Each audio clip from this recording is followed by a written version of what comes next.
여러분, 저에게도 참 사랑스러운 딸이 있는데요.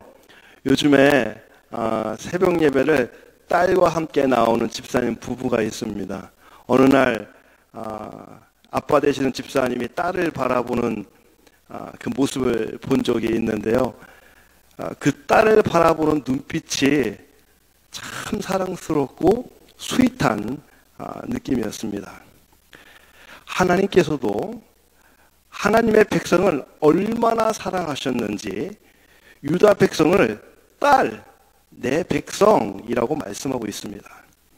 하나님은 자기 백성을 사랑하셔서 죄에서 돌이키고 하나님 앞에 다시 서기를 원하셨습니다. 본문은 하나님의 사람 예레미야를 통해 회개하지 않고 심판의 길로 달려가는 그 유다 백성을 보며 안타까워하시는 하나님의 마음을 보여주고 있습니다.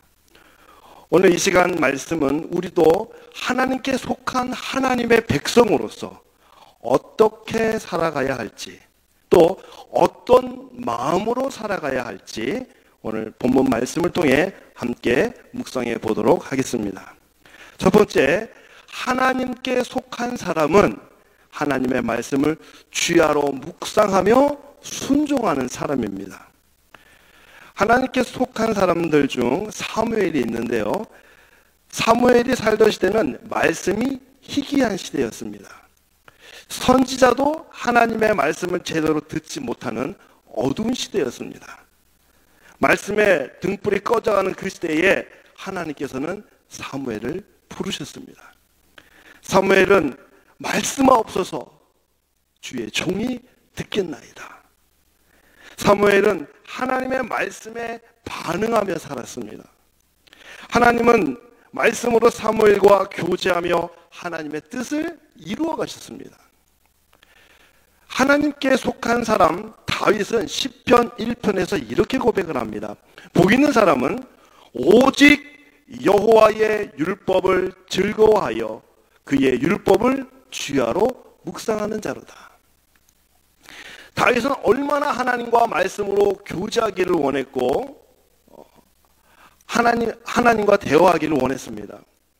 성경은 이런 다윗을 하나님의 마음에 합한 사람이라고 말씀합니다. 오늘 말씀에 등장하는 예레미야도 하나님의 말씀에 반응하며 순종하는 사람이었습니다. 예레미야는 제사장 hil기야의 아들로 태어났습니다. 예레미야는 요시야 왕이 유다를 다스리던 때에 선지자로 부름을 받습니다. 예레미야 1장 4절과 5절의 말씀입니다. 여호와의 말씀이 내게 임하니라 이르시되 내가 너를 모태에 짓기 전에 너를 알았고 내가 배에서 나오기 전에 너를 성별하였고 너를 여러 나라의 선지자로 세웠노라 하시기로. 이때 예레미야의 나이가 20세였습니다. 예레미야는 유다의 왕 여호야김 때부터 시드기야 왕 때까지 무려 40년간 선지자로 활동을 했습니다. 당시 유다는 하나님의 뜻을 떠나 그 죄가 극에 달했고 하나님의 심판을 피할 수 없는 상황이었습니다. 하나님께서는 예레미야 1장 14절과 15절에서 유다와 예루살렘의 심판을 말씀하셨고 1장 17절에서는 예레미야에게 이 심판의 메시지를 선포하라고 말씀하십니다. 그러므로 너는 내 허리를 동이고 일어나 내가 내게 명령한 바를 다 그들에게 말하라. 그들 때문에 두려워하지 말라. 내가 그들 앞에서 두려움을 당하지 않게 하리라. 선지자 예레미야는 눈물과 탄식으로 하나님의 심판을 선포하며 유다 백성들에게 속히 회개하고 하나님께 돌아올 것을 외쳤습니다. 그러나 선민이라고 자부하는 이스라엘 백성들은 하나님의 말씀을 마음에 두기 싫어하고 하나님을 떠나 악한 길을 걸었습니다. 오늘 본문 18절에서 22절 말씀입니다.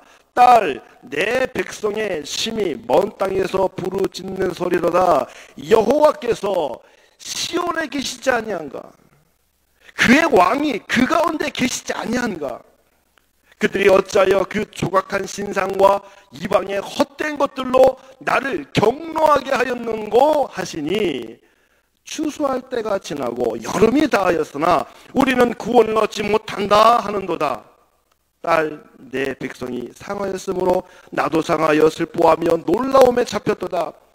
길르앗에는 유향이 있지 아니한가? 그곳에는 의사가 있지 아니한가? 딸 내 백성이 치료를 받지 못함은 어찌 됨인고?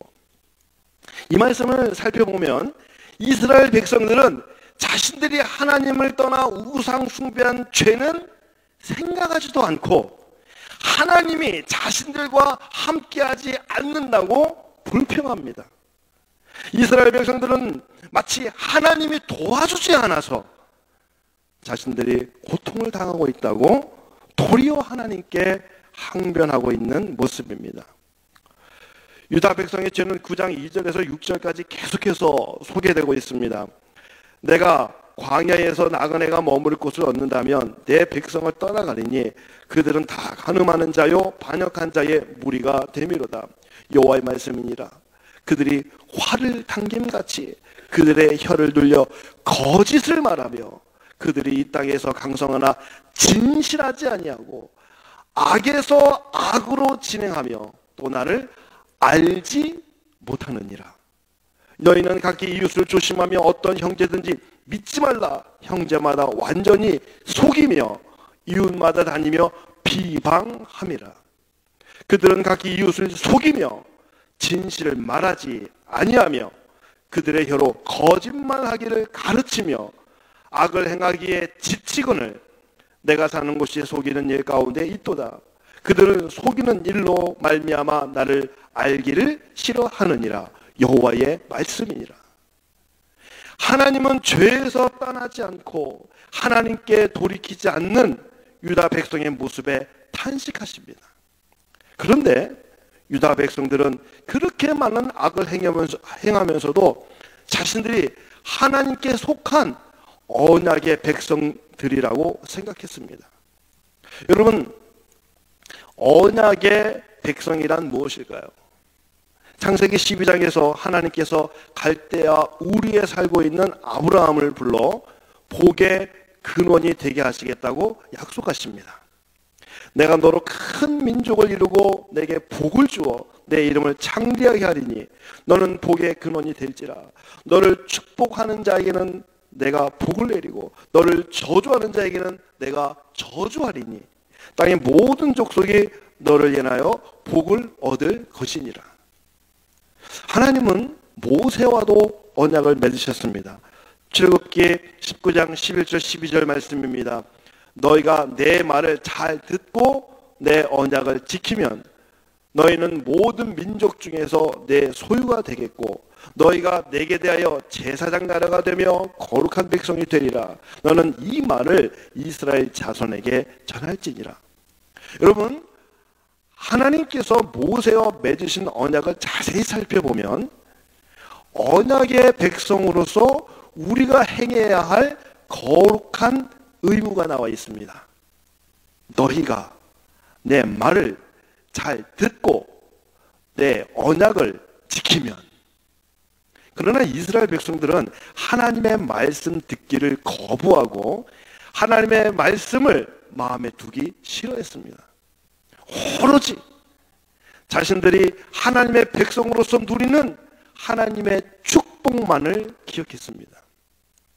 그러나 선지자 예레미야는 하나님의 말씀을 따라 하나님의 심판이 임할 수밖에 없는 유다 백성들에게 회개를 선포하고 눈물로 탄식하며 기도했습니다. 사랑하는 성도 여러분, 하나님의 말씀은 우리에게 생명력을 공급해주고 하나님의 뜻이 무엇인가를 깨닫게 해줍니다. 그리고 그 말씀대로 순종하며 사는 것이 우리가 살 길입니다. 그러므로 다윗처럼 주야로 주의 말씀을 묵상하고 즐거워하며 사무엘처럼 두렵고 떨리는 마음으로 하나님의 말씀에 귀를 기울이고 예레미야처럼 말씀대로 끝까지 순종하며 하나님의 기쁘신 뜻을 이루어내는 우리의 삶이 되었으면 좋겠습니다. 두 번째, 하나님께 속한 사람은 하나님의 마음을 공감하며 사는 사람입니다. 본문 18절에서 예레미야는 하나님의 심판으로 멸망에 처한 유다 백성들을 보며 슬퍼합니다. 슬프다 나의 근심이여, 어떻게 위로를 받을 수 있을까? 내 마음이 병들었도다. 예레미야는 멸망을 앞두고 있는 이스라엘을 바라볼 때 너무도 가슴이 답답해서 마음이 병들었습니다. 9장 1절에서 예레미야는 온몸이 눈물샘이 되어 유다 백성을 보며 한없이 눈물을 흘립니다. 어찌하면 내 머리는 물이 되고 내 눈은 눈물 근원이 됐고 죽임을 당한 딸 내 백성을 위하여 주야로 울리로다. 예레미야가 이렇게 슬퍼하고 눈물이 많은 것은 마음이 여려서도 아니고 동정심이 많아서도 아닙니다. 딸처럼 사랑하시는 유다 백성을 향한 하나님의 마음을 예레미야가 알기 때문입니다. 자, 그렇다면 유다 백성을 향한 하나님의 마음은 어떤 마음일까요? 예레미야 애가 3장 33절 말씀입니다. 주께서 인생으로 고생하며 근심하게 하심이 본심이 아니시로다. 그렇습니다. 하나님의 마음은 유다 백성들이 핍박과 환난 가운데 죄의 대가를 치르며 고통스럽게 살아가도록 내버려 두시는 것이 아닙니다.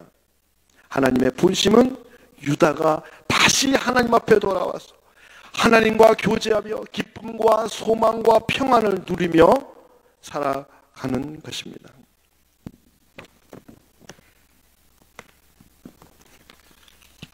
이런 하나님의 마음을 예레미야 29장 11절에서 이렇게 말씀합니다. 여호와의 말씀이니라.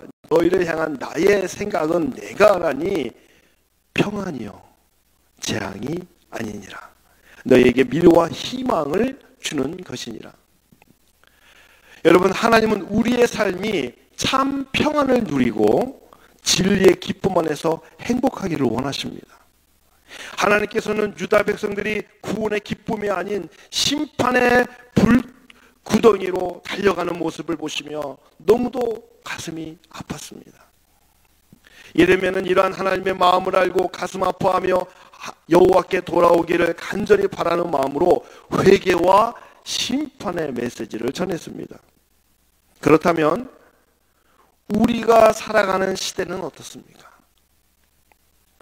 여러분, 사람들은 잘못된 사회와 시대를 바라보며 비판하고 지적합니다. 그러나 우리는 우리가 사는 세상을 바라보며 우리가 함께하는 공동체를 바라보며 비판과 지적을 넘어 하나님의 마음을 품고 기도에 무릎을 꿇었으면 좋겠습니다. 요즘 제가 급하게 집을 구해야 해서 부동산 사이트를 보고 있는데요. 여러 가지 집에 관한 정보들 소개되어 있습니다. 그 중에 Legal Protection이라는 그런 항목이 있습니다. 여기에는 LGBT 세입자를 보호하는 보호법이 소개되어 있습니다. 여러분, 우리는 이러한 세상을 향해 우리는 기도해야 합니다. 요즘 저희 집에 대학 가는 아이들이 2명이 있는데 기숙사를 놓고 기도하고 있습니다. 그러면서 알게 된 사실이 있는데요. 일부 대학에서는 LGBT라고 하면 스페셜한 도움을 제공한다고 합니다. 하나님을 알지 못하는 대학생들은 이것을 좋은 기회라고 생각하고 본인이 LGBT라고 클릭해서 좋은 도움을 제공받는다고 합니다. 여러분, 바로 이런 세상에서 우리 아이들이 자라고 있습니다. 우리는 이 시대에 우리 다음 세대를 위해 기도해야 됩니다. 저희 교회가 설립 50주년을 맞이했습니다. 지난 50년 동안 여러 가지 어려움도 있었고 풀어가야 할 문제도 있었습니다. 그러나 그러한 어려움 속에서도 우리 교회는 여전히 은혜가 넘쳐납니다. 왜냐하면 오늘도 교회를 품고 기도하는 성도님들이 계시기 때문입니다. 오늘도 부족한 목회자들을 위해 기도하는 하나님의 사람이 계시기 때문에 하나님의 풍성한 은혜가 우리 모두에게 임하는 줄 믿습니다. 말씀을 맺겠습니다. 사랑하는 성도 여러분, 저와 여러분이 주의 말씀을 주야로 묵상하며 하나님의 기뻐하시는 뜻을 이루어가는 삶을 살았으면 좋겠습니다.